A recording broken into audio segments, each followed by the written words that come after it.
Il m'a jeté un regard en plus en mode regarde, je te baisé. Sache.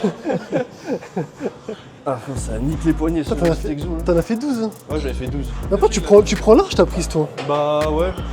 Tu prends vraiment large. Ouais, je sais jamais comment prendre.